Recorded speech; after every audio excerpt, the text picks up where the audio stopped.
तो hello students. Today आज हम लोग क्लास टेंथ की सिविक्स की बुक का थर्ड चैप्टर रीड करने वाले हैं, जिसका नाम है डेमोक्रेसी एंड डाइवर्सिटी। तो डेमोक्रेसी के बारे में तो हम लोग पहले से ही स्टडी कर चुके हैं, लेकिन आज इस चैप्टर में इसके साथ में हम डाइवर्सिटी के बारे में भी बात करने वाले हैं। ठीक है। तो लास्ट चैप्टर में हम लोग देख चुके हैं कि जो पावर थी वो कैसे जो एकमोडेट लिंग्विस्टिक ग्रुप्स थे या फिर जो रीजनल डाइवर्सिटी थी उनके अंदर कैसे डिवाइडेड थी। ठीक है। तो वो सारी चीज़ें हम अपने लास्ट चैप्टर में देख चुके हैं। तो इसके बाद हम अपना ये थर्ड चैप्टर स्टार्ट करने वाले हैं। तो उसमें सबसे पहले एक स्टोरी दे रखी है, वो है a story from Mexico Olympics.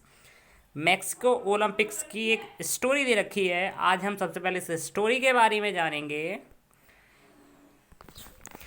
तो इस पेज पर जो ये पिक्चर दे रखी है, जैसे कि आप इस पिक्चर में देख सकते हैं, ये कोई ऐसी वैसी पिक्चर नहीं है। ये पिक्चर यूनाइटेड स्टेट्स में हुए सिविल राइट्स मूवमेंट की एक इम्पोर्टेंट तस्वीर है, जो उस सिविल राइट्स मूवमेंट को दर्शाती है।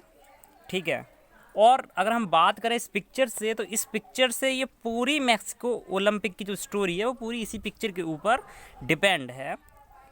तो ये किस चीज़ की पिक्चर है ये मैं आपको बताता हूँ कि ये पिक्चर है, ये तीन जो लोग खड़े हुए हैं ये तीनों एथलीट्स हैं, जिन्होंने 1968 ओलंपिक्स जो मैक्सिको सिटी में हुए थे वहाँ 200 की मीटर रेस में विनर हुए थे ये लोग। और जो दो मैन खड़े हुए हैं, जैसे कि आप देख सकते हो, टू मैन जो अपनी मुट्ठियों को बंद किए हुए हैं। ठीक है। और जिनका सिर झुका हुआ है, मुट्ठी बंद हैं, हैंड ऊपर हैं। ठीक है।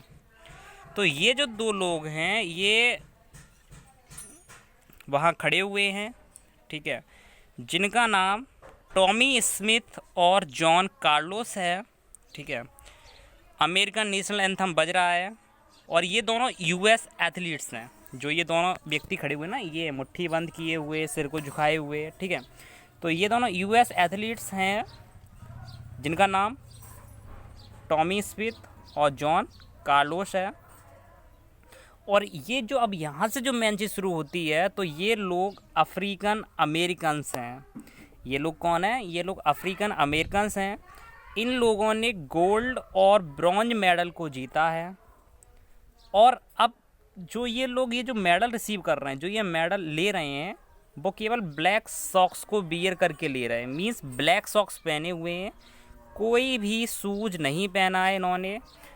उसका एक रीज़न है, केवल ब्लैक सॉक्स पहने हुए हैं तो वो ये दिखा रहे हैं अपनी ब्लैक पॉवर्टी को। ठीक है।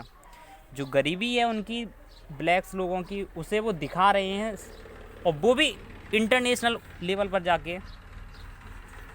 तो इसके साथ वो ये सिद्ध करना चाहते हैं, ये कोशिश करना चाहते हैं कि वो यूनाइटेड स्टेट्स में हो रहे जो रेशियल डिस्क्रिमिनेशन है उसके प्रति लोगों का वो ध्यान अपनी तरफ खींचना चाहते हैं ब्लैक सॉक्स को पहनकर। ठीक है। और जो ब्लैक ग्लव्ड हैं, ठीक है, and raise clench fist were mean to, और जो इनकी मुट्ठी बंद है, ठीक है, जो इनकी मुट्ठी बंद है वो सिम्बोलाइज कर रही है उनकी ब्लैक पावर को। ठीक है। और जो सिल्वर मेडलिस्ट है, जो तीसरा व्यक्ति है, ठीक है, जो तीसरा व्यक्ति है टॉमी स्मिथ और जॉन कार्लोस के अलावा, ये वाला जो ये सबसे आगे खड़ा हुआ है जिसने सिल्वर मेडल जीता है, ये एक ऑस्ट्रेलियन एथलीट है। ये चीज़ आपको याद रखनी है कि ये एक ऑस्ट्रेलियन एथलीट है जिसका नाम पीटर नॉर्मन है। ठीक है। और इसने अपनी साइड पर एक ह्यूमन राइट का बैज लगा रखा है, जैसे कि ये देख सकते हो, ये लगाया। ठीक है। जब ये सेरेमनी हो रही थी उसके दौरान, तो वो ये दिखाने के लिए लगा रखा है कि वो इन दोनों अमेरिकन्स को सपोर्ट कर रहा है, जबकि वो कौन है? जबकि वो ऑस्ट्रेलियन है। ठीक है। तो अब तो आप समझ ही गए होंगे कि इस पिक्चर में क्या है। ठीक है। कि ये दोनों लोग जो अपनी मुट्ठी बंद किए हुए हैं और सिर को झुकाए हुए हैं, ये लोग कौन हैं? ये लोग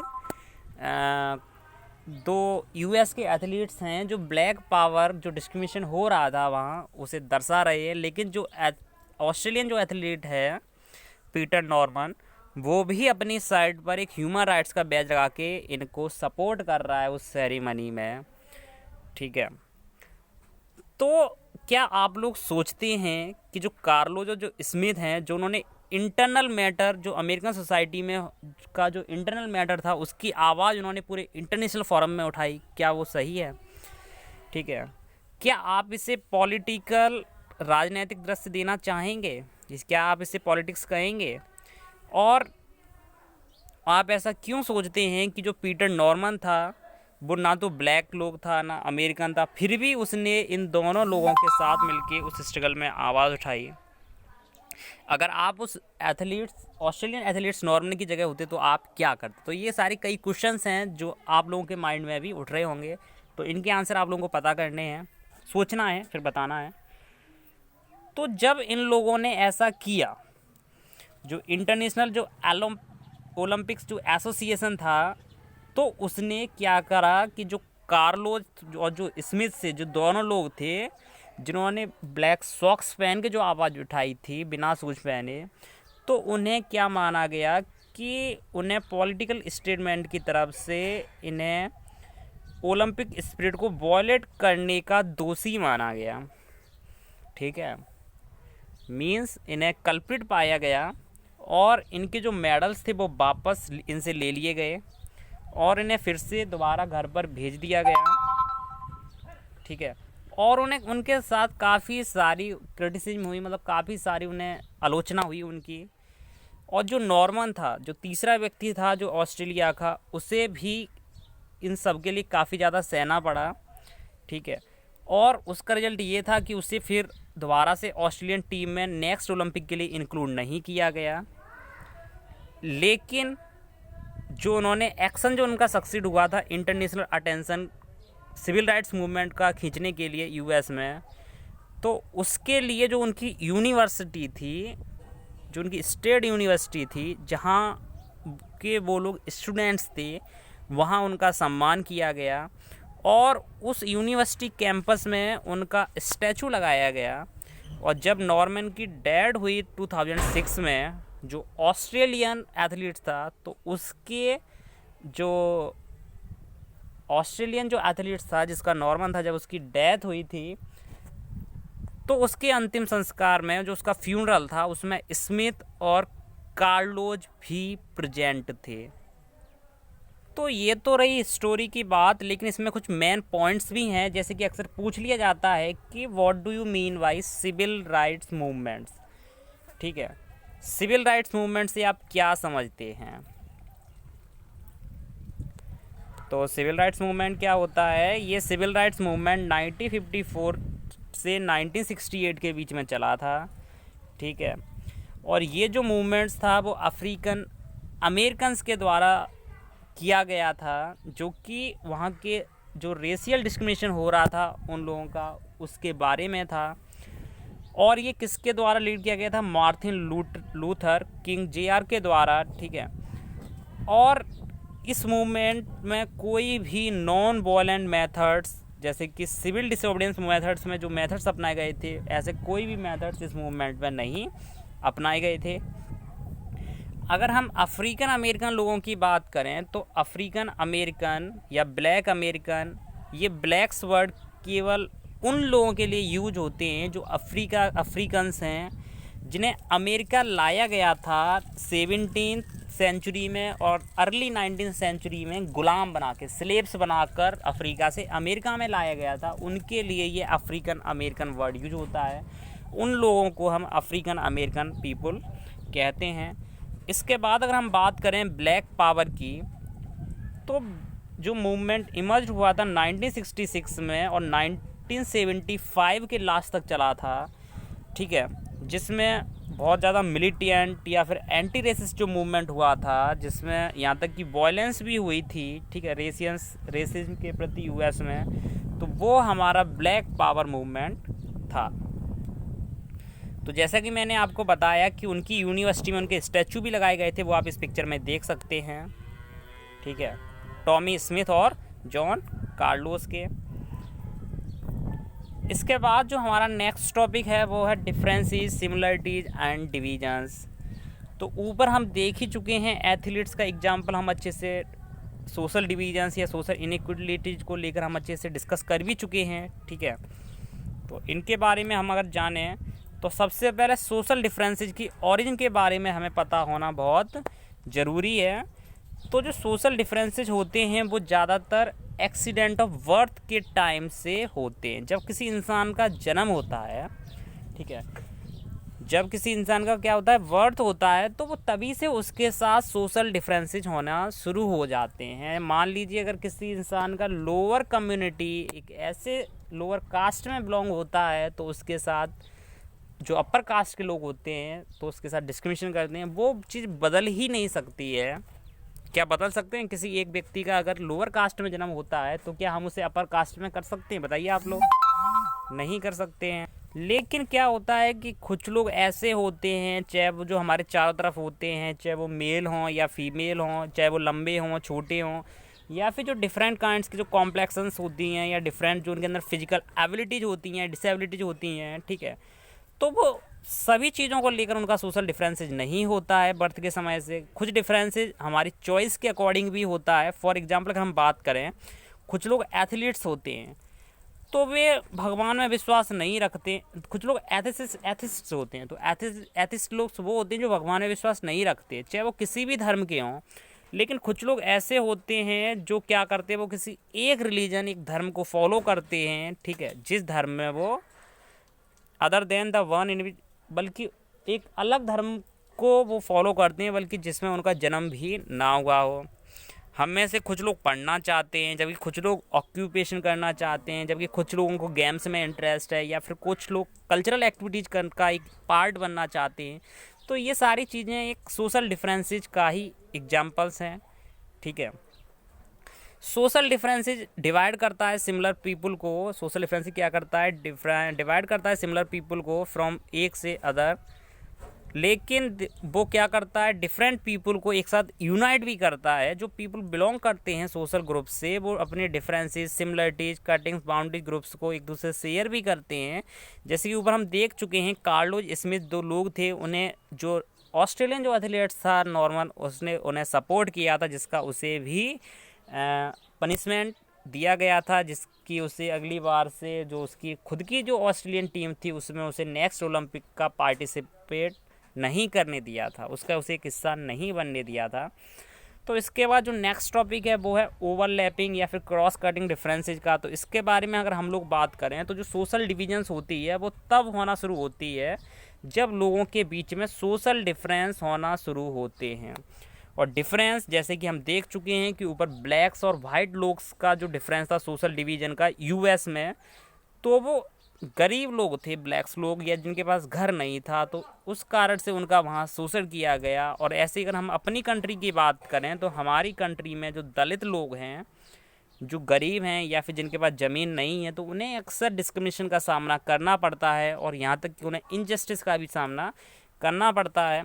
और जो सिचुएशंस होती हैं इस काइंड की, जो सोशल डिविजन्स को प्रोड्यूस करती हैं, वो तब करती हैं जब एक प्रकार का जो सोशल डिफरेंस बहुत ज़्यादा बड़ा होके, बहुत ज़्यादा इम्पोर्टेंट होके बड़ा होता है, और जो दूसरे जो लोग होते हैं वो ये फील करना शुरू कर देते हैं कि वो डिफरेंट कम्युनिटीज़ से बिलोंग करते हैं। तो तब क्या होता है कि जो सोशल डिफरेंसेज होता है तो वो वहाँ शुरू होना स्टार्ट हो जाता है, ठीक। ये चीज़ें हमारे इस चैप्टर में। तो इसके बाद जो इसमें नेक्स्ट टॉपिक जो की टर्म दे रखे हैं वो है homogeneous society and migrants.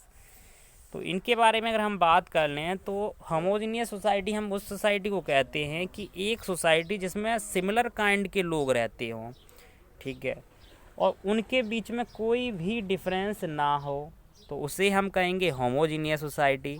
Migrants की बात करें तो ऐसा कोई भी व्यक्ति जो किसी एक रिलीजन से, किसी एक धर्म से, या फिर किसी एक देश से, एक ऐसा व्यक्ति जो किसी एक धर्म से दूसरे धर्म में, या फिर किसी एक देश से दूसरे देश में जाता है, यूजली फॉर काम के लिए या फिर कोई ज़्यादा इकोनॉमिक अपॉर्चुनिटीज़ के लिए, तो उसे हम माइग्रेंट्स कहते हैं, ठीक है। इसके बाद जो नेक्स्ट टॉपिक है वो है politics of social divisions. Social divisions को लेके पॉलिटिक्स कैसे होती है उसके बारे में हम लोग बात करेंगे। तो हमें पता है कि जो डेमोक्रेसी होती है उसमें पॉलिटिकल पार्टीज के लिए कंपटीशन होता है, मींस उनके लिए वोटिंग का जो कंपटीशन होता है, ठीक है। और जो कंपटीशन होता है वो उस किसी भी सोसाइटी को डिवाइड कर सकता है। जैसे कि वह बात करें सोशल डिवीजन्स के लेके, तो उसमें क्या होता है, कुछ पॉलिटिकल डिवीजन्स भी होता है, लोग आपस में वाद विवाद भी करते हैं, वॉयलेंस भी करते हैं, यहाँ तक कि वो देश का भी डिसइंटीग्रेशन कर देते हैं। और ऐसा कई देशों में हो भी चुका है। अगर हम बात करें नॉर्थर्न आयरलैंड की, ठीक है, तो ये एक ऐसा रीजन है, ये यूनाइटेड किंगडम का एक ऐसा रीजन है जो कि कई सालों से वहाँ हिंसा हो रही है और जो इथनो पॉलिटिकल कन्फ्लिक्ट है वो आपस में हो रहा है। और इसकी जो पॉपुलेशन है वो 2 मेजर सेक्ट्स क्रिश्चियनिटी में डिवाइडेड है, मीन्स 53% जो लोग हैं वो प्रोटेस्टेंट्स हैं और 44% जो लोग हैं वो रोमन कैथोलिक्स हैं। जो कैथोलिक्स लोग हैं वो नेशनलिस्ट पार्टी को रिप्रेजेंट करते हैं और जिनकी डिमांड है नॉर्थर्न आयरलैंड को एक यूनिफाइड रिपब्लिक ऑफ आयरलैंड बनाया जाए, मीन्स उस कैथोलिक कंट्री का एक प्रीडोमिनेंटली कैथोलिक कंट्री बनाई जाए। और जो प्रोटेस्टेंट्स हैं वो रिप्रेजेंट करते हैं वहाँ के यूनियनिस्ट को, जो चाहते हैं यूके के साथ, ठीक है, और ख़ुद को एक प्रीडोमिनेंटली प्रोटेस्टेंट बनाना चाहते हैं। तो वहाँ क्या होता है, हंड्रेड्स ऑफ सिविलियन मिलिटेंट्स या सिक्योरिटी फोर्स मारी गई थी उस लड़ाई में। किस किस के बीच में, जो यूनियनिस्ट थे या फिर जो नेशनलिस्ट थे, ठीक है, यूनियन नेशनलिस्ट और जो उस यूके की जो फोर्स की जो सिक्योरिटी फोर्स या फिर जो नेशनल लोग थे उनके बीच में सैकड़ों सिविलियंस मिलिटेंट्स या सिक्योरिटी फोर्स मारे गए थे। और ये केवल 1998 में हुआ था, ठीक है, जब यूके गवर्नमेंट और जो नेशनलिस्ट, जब उन लोगों के बीच में स्ट्रगल हुआ था तब वहाँ ये सब हुआ था। तो वहाँ की जो स्टोरी है वो भी हैप्पी एंडिंग नहीं होती है, वहाँ भी पॉलिटिकल कंपटीशन था रिलीजियस एंडिंग एथनिक लाइंस को लेकर, और जिसका रिजल्ट ये हुआ कि वहाँ यूगोस्लाविया का डिसइंटीग्रेशन किया गया, वो भी 6 इंडिपेंडेंट कंट्रीज़ में। तो सोचो कितना बड़ा स्ट्रगल हुआ होगा वहाँ। तो इसी के साथ हमारा यहाँ चैप्टर फिनिश होता है। आई होप आपको ये सारी चीज़ समझ में आई होगी, ठीक है। और इस चैनल को सब्सक्राइब करना तो बिल्कुल भी ना भूलें। और अगर वीडियो अच्छी लगी हो तो इसे लाइक करें, और जो भी क्वेरी हो, कोई भी डाउट्स हो तो आप नीचे वीडियो के कमेंट बॉक्स में पूछ सकते हैं। इसके साथ हम लोग मिलते हैं अपनी नेक्स्ट चैप्टर 4th में। तब तक के लिए थैंक यू वेरी मच।